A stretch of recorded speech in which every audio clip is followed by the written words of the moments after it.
कभी सोचा है कि कैसे एक मुट्ठी भर की सेना अपने से लगभग 10 गुना बड़ी फौज को हरा सकती है? चलिए आज बात करते हैं पानीपत की उस मशहूर लड़ाई की, जिसने न सिर्फ इतिहास का रुख बदला बल्कि एक पूरे साम्राज्य को जन्म दिया। जरा सोचिए, साल है 1526, जगह पानीपत का मैदान। एक तरफ हैं सिर्फ 12,000 सिपाही और दूसरी तरफ 1 लाख सैनिकों की भारी भरकम फौज और साथ में 1,000 जंगली हाथी।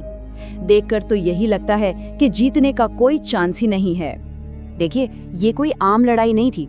ये तो एक तरफ एक बहुत बड़ी जमी जमाई सल्तनत और दूसरी तरफ एक ऐसे शहजादे के बीच वजूद की लड़ाई थी, जिसके पास पाने के लिए पूरा साम्राज्य था पर खोने के लिए सब कुछ।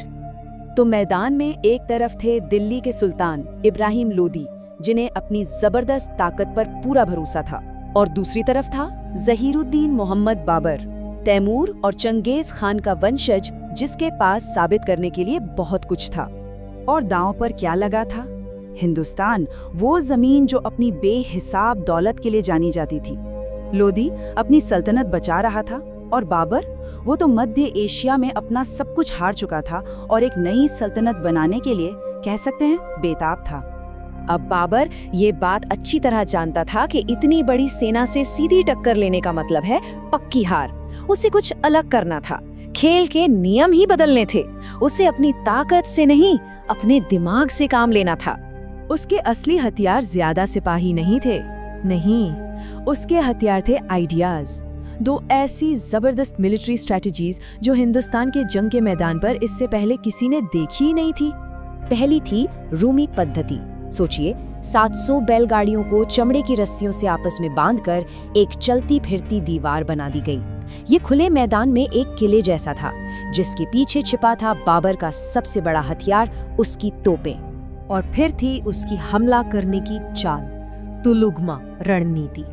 प्लान सुनने में बड़ा सिंपल था पर बहुत खतरनाक था। सामने से दुश्मन को गाड़ियों की दीवार से रोको और फिर तेजी से अपनी घुड़सवार सेना को किनारों से घुमाकर दुश्मन को पीछे से घेर लो और खत्म कर दो। तो ये तो थी बाबर की तैयारी। अब देखते हैं कि वो किसके खिलाफ खड़ा था। लोदी की फौज एक ट्रेडिशनल जायंट की तरह थी, जो स्ट्रैटेजी पर नहीं बल्कि अपने ब्रूट फोर्स, मतलब सिर्फ और सिर्फ अपनी ताकत पर भरोसा करती थी। और जब हम ताकत की बात करते हैं तो नंबर्स का फर्क तो बस हैरान करने वाला था। यानी बाबर के हर एक सिपाही के सामने लोदी के करीब करीब 10 सिपाही खड़े थे। ये तो एक बहुत बड़े पैमाने पर दाऊद और गोलायत वाली बात हो गई।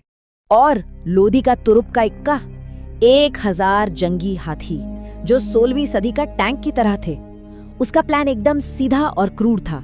इन जीते जागते टैंकों को बाबर की छोटी सी सेना पर छोड़ दो और उन्हें बस कुचल डालो। और फिर वो दिन आया, 21 अप्रैल 1526। सुबह होते ही लोदी की विशाल सेना ने धावा बोल दिया। लेकिन उन्हें अंदाजा भी नहीं था कि वो सीधे बाबर के बिछाए जाल में जा रहे थे। लोदी की सेना आगे तो बढ़ी, लेकिन बाबर की गाड़ियों की दीवार ने उन्हें एक तंग जगह में फंसा दिया, एक किल जोन में। मतलब जो उनकी सबसे बड़ी ताकत थी, उनकी भारी संख्या, वही अब उनकी सबसे बड़ी कमजोरी बन गई। वो आपस में ही टकरा रहे थे और ठीक से लड़ भी नहीं पा रहे थे।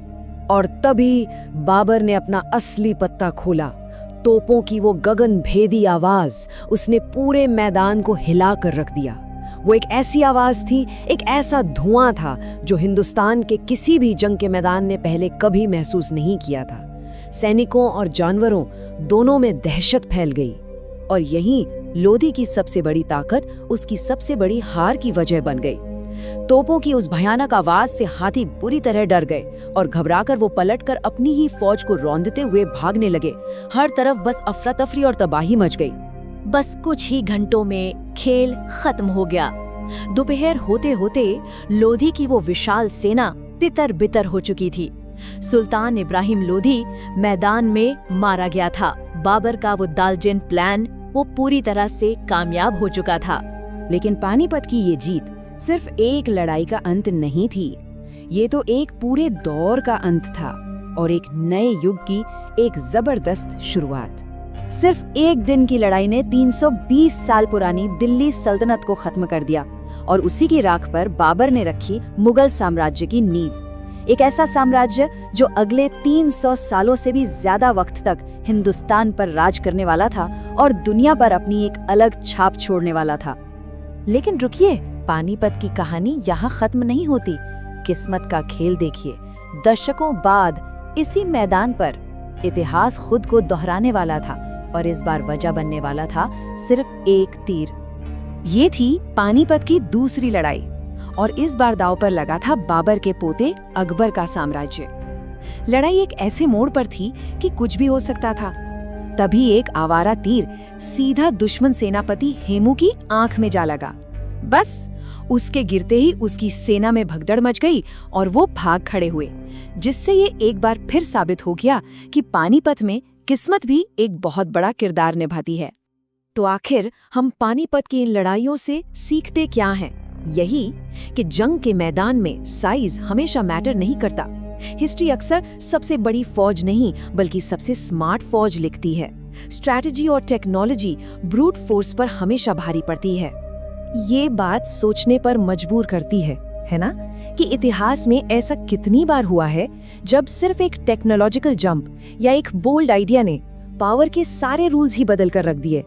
पानीपत की कहानी हमें यही याद दिलाती है कि इनोवेशन सिर्फ एक फायदा नहीं होता, वो सब कुछ बदल सकता है।